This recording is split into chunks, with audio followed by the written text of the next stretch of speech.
You are listening to Hillary Topper on Air, the small business podcast to help you grow both personally and professionally.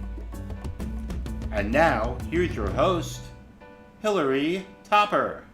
Elder law, like running, demands endurance, strategic planning, goal setting, adaptability, and focus on longevity for a fulfilling journey into the golden years.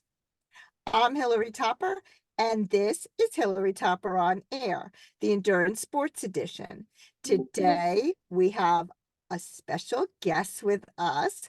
Her name is Katie Ann Trotta, and she's an associate with the Russo Law Group. Welcome to the show, Katie Ann. Thank you very much, Hillary. Thanks for having me. So tell us a little bit about your background. Sure. So I grew up on Long Island. I'm the oldest of three. I love my siblings dearly, very, very family oriented. I played sports growing up. I was very big into soccer at first and then transitioned to volleyball in high school and softball, and I played softball in college. So as an athlete, I always concentrated on endurance, making sure I could get through games and tournaments. Running was a big portion of that preparation. When I went to law school, I wanted to go and be like Jerry Maguire. I was into sports, wanted to be the sports agent and all that fun stuff that came with it. And then right before, in college really, I lost my dad. And he was a very, very big part of my life. And it was devastating to me at 19. And I realized then that in law school, maybe it wasn't so much about being Jerry Maguire. I wanted to help people go through the times that I went through and my family went through. And I felt that I would be able to resonate with them and help them through those trying times. And that's how I ended up in this area of law. Wow, thank you for sharing that story with us. That's Of course. really compelling. So you work out a lot. I do. You're a runner. Yes. Tell us a little bit about when you started running. What's your favorite races, if you've done any? So I started running when I was younger. I would do a lot of running in terms of just being in shape for sports. It's always part of your conditioning, whether you're trying out doing Indian runs around the beach when I was in high school, or doing like laps around the track. We always had to run a lot when I was younger, and I kind of carried that through my life. I feel like running is something that helps you clear your head and is good stress relief. You burn off some steam, so it's pretty good that way. That's really when I started and continued. So what's your favorite race? So I'm not a very fast runner, but I do like running 5Ks. Quick, easy, Awesome. and then done. I don't know that I have it in me to train for a full marathon. That's a lot. It is a lot. It Yeah. is a lot. Yeah. So do you run a lot of races on Long Island? I have. So I live in Long Beach now. So I do some 5Ks along the boardwalk, which is nice. And I've ran some in New Jersey as well. I like the 5Ks that are for charity events, really. So I know I do like the Wounded Warriors, help out with the Teresa Foundation and children with special needs, some 5Ks for them as well. Yeah, awesome. Yeah. So you're in estate planning, right? And how do you correlate running to estate planning? So there's actually a lot of comparisons that you could do. Just like you set goals in with running, how many miles you're going to run, the amount of time you're going to run, you set certain goals. Same thing with estate planning. You're creating a puzzle. You want to put the pieces and come up with a plan to ultimately reach the goal of providing for your loved ones and setting everything up that way. Similar to running, in order to stay in shape, you got to be consistent. You're consistently going to be working. You're going to be hitting the gym, running every day, or at least a few times a week. And maintenance, right? You're going to be working on certain things. Same thing with your estate plan. You have to set your plan and then constantly check it just to make sure it's still what you want. There's a lot of factors that could happen during your life, as we know, births, deaths, marriages, divorces, all things that could happen. You got to constantly maintain and be consistent with checking your plan. Also, just like with running, you want endurance, right? You want to strive to be able to run that 5K or maybe even a marathon one day, and you're going to train towards that goal. With estate planning, you're going to have your long-term perspective, right? You want to make sure that that everything is okay during your lifetime and that everything's going to pass through to your beneficiaries or who you want them to pass through upon your passing. There's also teamwork when it comes to running. I know that's more of an individual sport. However, you like to train with people. Running by yourself could be boring. You have your music, you listen to people, you collaborate with certain other runners, see what they do and everything. And same thing with your estate plan. You could put together a team of individuals to help you achieve your goals. You have your attorney, your financial advisor, an insurance agent. It's all very important. So, how has your passion for running heightened your awareness of the importance of elder law, particularly in healthcare directives and end-of-life planning? So I think it's definitely very helpful being a runner. It's good for your heart, being conditioned and things like that. It's to help you stay healthy, and that's why a lot of people do it. I can't say that everybody probably loves to run, but you do it to stay healthy and keep your heart and cardiovascular system in shape. Same thing with long-term care planning, asset protection, and elder law preparations. You want to take goals to set goals to make sure that you are achieving what you need to for that as well. Like I said before, it's being consistent and maintaining your plan to make sure it's exactly what you want. I think that running or even just walking is something that could help with your healthcare. Yeah, totally. There's been way too many races that I've been to where people, maybe, in their 50s, 60s, 70s, they collapse on the field. Hmm. And it's really scary. I mean, sometimes they don't make it, sometimes they do. I mean, what should you do, like, in terms of planning? Like, we're out there, we're doing these endurance races. They're not, I mean, yes, they're good for our bodies, but sometimes they're not the safest thing to do. Um, what do we need in order to protect ourselves and our families? Absolutely. So in order to protect yourself, I think a good place to start is your advance directives, your power of attorney, your healthcare proxy, a HIPAA authorization, a living will, if you so desire, and a burial designation. During your lifetime, those documents are going to be very helpful to you. Power of attorney is going to assist you with financial decisions in the event you're unable to give direction. Someone could handle your banking, pay your bills. Healthcare proxy, in the event you're unable to make medical decisions, somebody could make them for you. HIPAA authorization, so people could have access to your medical records. By people, I mean your healthcare agent. This way, they can make an informed decision to give you the best care that you need. A living will, we'll talk about your end of life decisions. And then the burial designation is probably the most morbid of all of them. Talks about how you want the disposition of your remains upon your passing. Other than that, I think trust could be very beneficial to people. Setting up a plan for probate avoidance, and also being consistent. It could be, if it's a revocable trust, you could update it, make sure what you want for your family for the future. I mean, this might sound like a crazy question, but I think some people may be under the impression that estate planning is for people who are rich.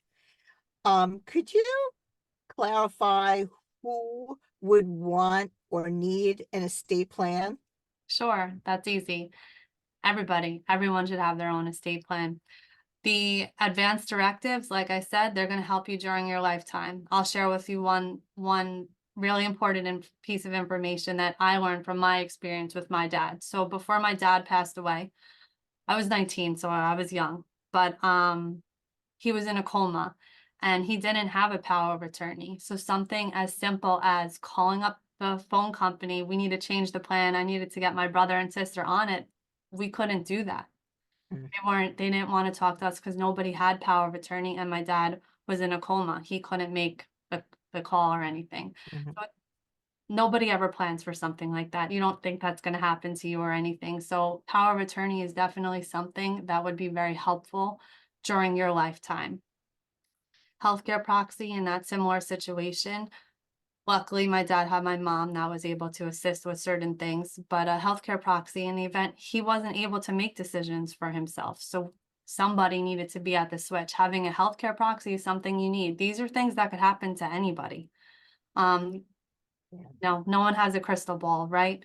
Also, with planning, you want to, in terms of your last will and testament or a trust, you want to do things that's going to create the puzzle that you want and set up your family the way that you want, not the way that the state says it's going to be. If you have minor children, minors can't hold title to assets, right? So you need to make sure that they're getting the money in a protective way. Similarly, if you have people in your family that are under a disability, you want to make sure that the assets are going to pass them in a way that's not going to affect them with their benefits or any type of programs that they are receiving. So estate planning is really for everybody. You need to make sure that you're coming up with a puzzle that and creating the picture you want to have created. Thank you. Thank you for shedding light on that. Of So course. before we move forward, I have to say that I am so appreciative of our sponsor, and let's take the time out to thank them. Please support our sponsor and tell them that you heard about them on Hillary Topper on Air.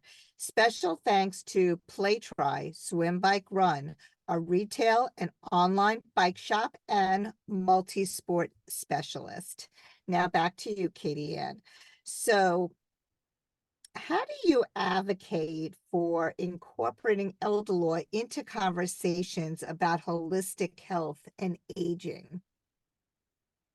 So I think it's something that needs to be talked about amongst everybody. I think that it's very important to have the conversation about aging gracefully and making sure that as you age, everything's set up in the plan, like I said before, the puzzle that you want to create for your family and making sure all those pieces are put in together. I think that being healthy and trying to give yourself longevity is something that's very helpful.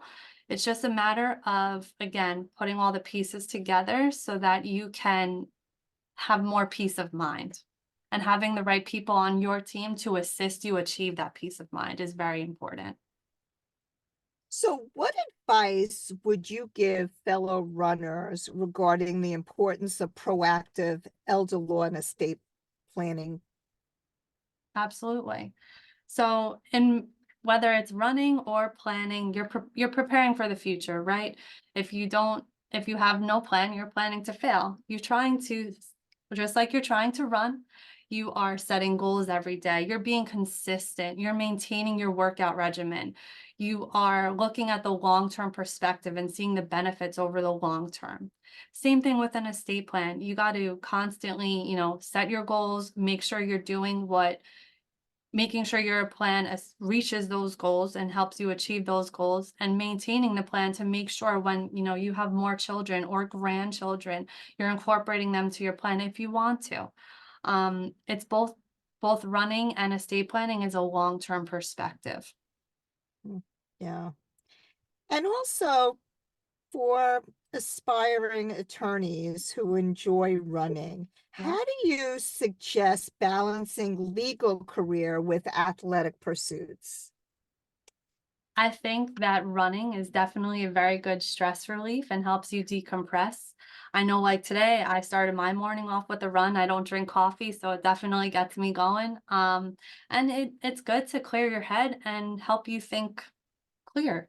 Yeah. It's definitely helpful. As an attorney, I know that you need some moments where you can have that like outlet, and running is that for me. Mm, Or just that's working out great. in general for people could be their outlet.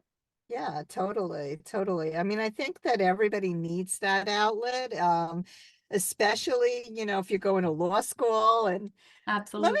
let me ask you another question about law school. Sure. So, I mean, do Do people go into law school thinking that they're going to be an elder law and estate planning attorney? Or is it usually the same route that you go through where, you started thinking you were doing one thing and ended up doing something else? I think it really depends. I think a lot of people, some of my friends from law school that had parents that were attorneys who did elder law, they followed in their footsteps. It really depends on the person. So your first year of law school, you're taking things like contracts, civil procedure, real property torts, and you're kind of getting a feel for general areas of law.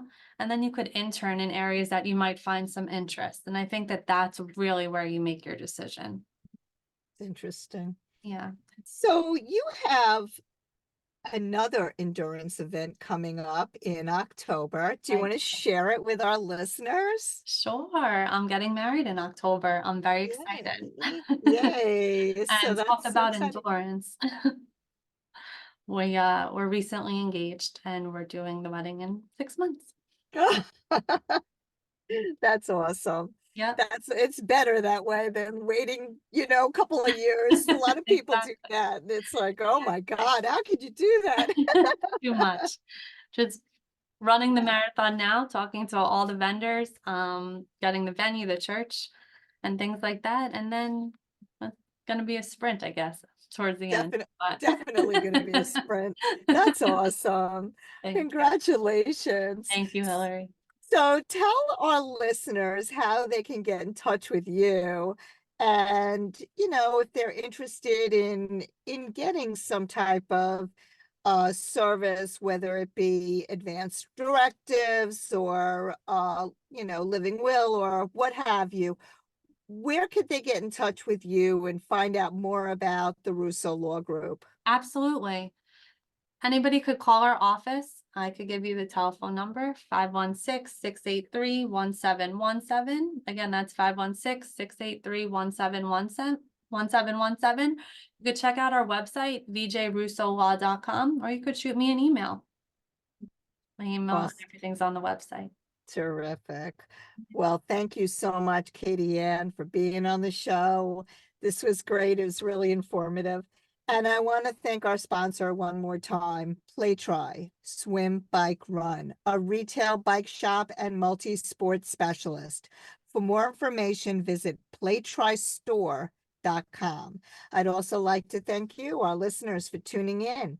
If you want more information about this show or any other show, visit our website at hillarytopper.com or atriathletesdiary.com, or you can find us on Spotify, iTunes, Google Play, Amazon Alexa, Apple Podcasts, you name it, we're out there.